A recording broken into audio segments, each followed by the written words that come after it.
Hello again. Thank you so much for watching. In today's video, we're going to be discussing how many points should I be charging my clients.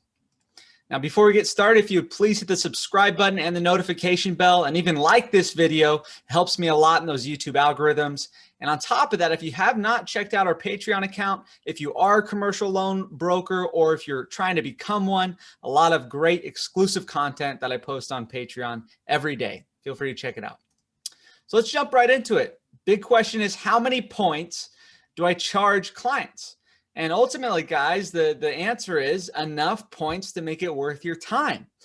So today we're just going to go into about 4 separate variables you're going to want to consider on every single deal to figure out whether or not this deal is going to be worth your time and how to make the deal worth your time. All right, so let's check out those 4 variables. Number 1, deal size. You're always going to want to figure out, okay, if this deal is small, do I go high or do I go low? Second variable, deal type. What kind of deal type is it? Third variable, borrower constraints. What type of borrower constraints are we working with? And then finally, time constraints. Does the deal need to close fast or slow, or what's it look like? So let's jump into these variables and individually and just consider how many points we want to charge in each scenario. So variable number 1 is the deal size, right? So the big question is it a small deal or is it a big deal? You have to decide how many points you're going to charge somebody. Well, is it a small deal? Small deal is only going to get you small commissions, right? So if we look at 1 point on $100,000 deals, which is a small deal, you're only looking at $1,000 in commission. While if we look at a bigger deal, 1 point, that same 1 point on $1 million deal is going to get you $10,000 in commission, right? So the big question is it a small deal or is it a big deal? If it's a small deal, I got to charge more points. If it's a big deal, it's pretty obvious. You have room to charge fewer points. So it's always, it depends on who you're working with on whether more points is going to be a tougher sell or not. But typically, if you're running those small deals, you got to charge more points. You can't keep a standard amount of points you're charging for every deal. You got to consider each one individually. Now, one thing here, I want you guys to remember, if somebody promises you more business, they say, hey, sure, it's a small deal, I get it, but I promise I'll give you more business. Avoid the goose chase at all costs. You want to avoid this situation. If someone promises more business, the best response to that is just to say, okay, great. I understand you'll probably have more business, but for this first deal, we have to do it this way. If you start to actually bring in more business, that's when I'll consider reducing my fees. But at this point, I have no idea. So we're going to have to run the deal how I've quoted it. And if you get more business, then we can talk about reducing the fees. But don't ever allow yourself to get talked down by a borrower who is just promising more business. I can't tell you how many times I've been told, oh, I promise you more business, and you never get more business. So avoid the goose chase. Variable number 2, deal type. So what kind of deal is it? Is it a simple deal or a complex deal? A simple deal is going to look something like maybe the borrower is experienced. It's a straight up purchase and they've owned the property for a long time. So it just has it's a very solid deal and it's very simple. Just a straight up, let's just say a straight up refinance. Nothing complex about it. In that case, the deal's going to take you less time. So, you can budget yourself in for fewer points because it's going to take you less time. If you want, of course, you don't always have to budget in for fewer points, but you can just know that, hey, if it's a simple deal, I'm willing to go fewer points. Now, on the other end of the spectrum, if it's a more complex deal, meaning it is more complexity to it, right? So maybe there's permitting that may be required or there's rehab component, so it might take a little bit longer. In this case, you're going to want to charge greater points. The more complex the deal, the slower it's going to take, and the longer it's going to take, and the more points you're going to have to require. Now, this comes up a lot. The deal may have seemed simple at first. So you said, okay, I'm going to charge less points on this deal, but the deal's starting to become more complex. Charge more points. It's okay to be in the middle of a deal. And if it's starting to get hairier and hairier, you can say, hey, borrower, this deal is very simple at first, but it's starting to become more complex. It's costing us more time. and the investors, costing investors more money. So we're going to have to charge more points at the end of this deal.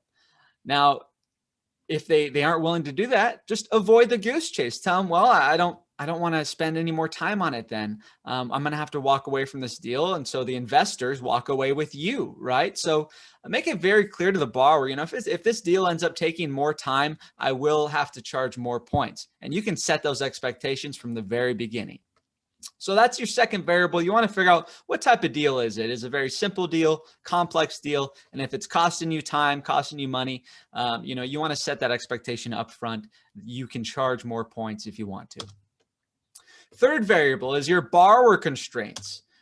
Is it an easy borrower or a difficult borrower? I've gone over what an easy borrower looks like in other videos, so I'll add that to the link below. But this is a major issue. You need to figure out what kind of constraints this borrower is going to put on the deal.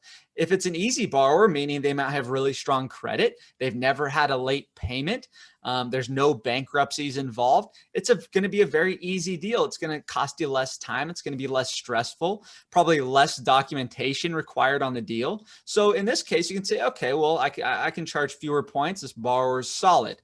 But if you got a difficult borrower, this is someone who might have a bankruptcy within the last couple of years, or their source of funds, you know, it's coming from all different types of places.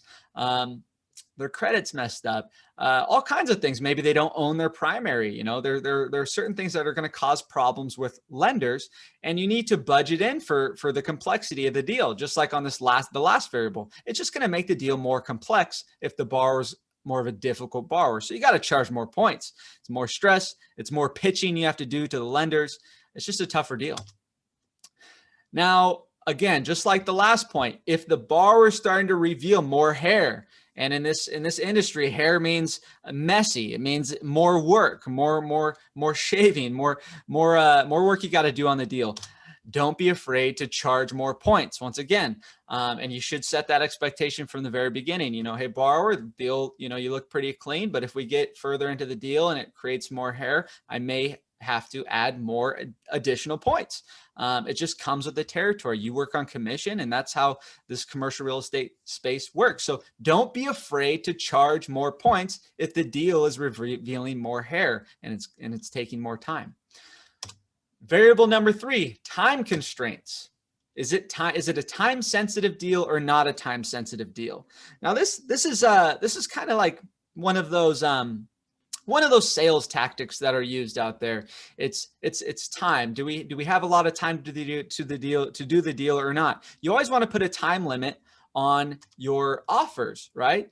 And so the good thing is when you have a time sensitive client, they're more willing to take more points because they just want to get the deal done. So if it's time sensitive and they want you to work really hard, that means you're going to have to pull your time and your resources away from other deals and put more time and resources in this deal so you can get it done quickly, right? So you got to charge more points in that case.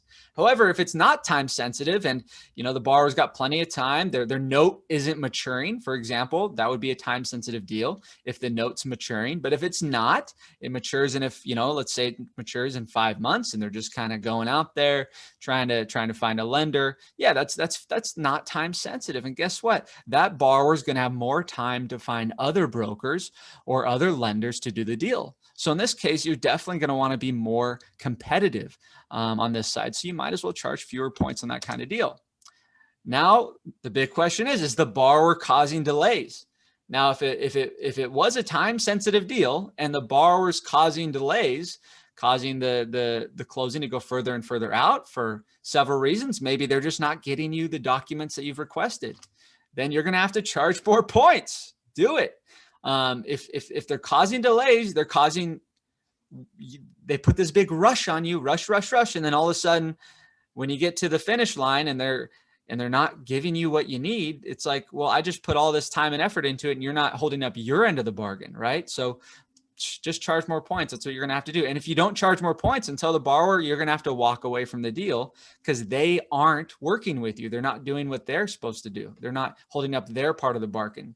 So for every deal you ever do, there's 2 parts. There's you doing work for the borrower, and there's the borrower doing work for you.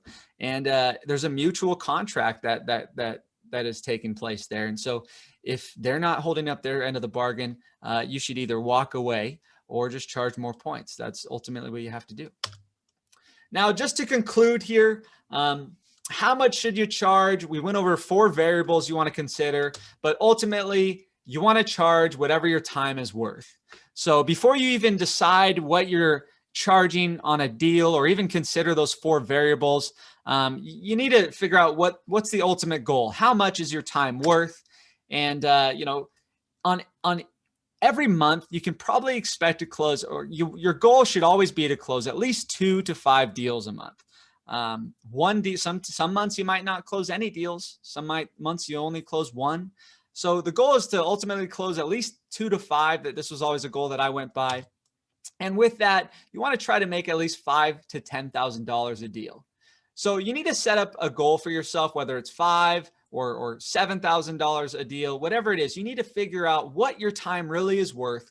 And this is just an example of how I've set it up for myself in the past and what you can expect to close, especially when you're just starting out. You can't expect to close 10 loans a month if you're just starting out. If you're just starting out, just try to close at least 1 a month or at least 2. But remember, if you're only closing 1 or 2 a month, you better be making about $5,000 to $10,000 a deal. Otherwise, what's the point? You need to be making a living for yourself. And finally, don't sell yourself short.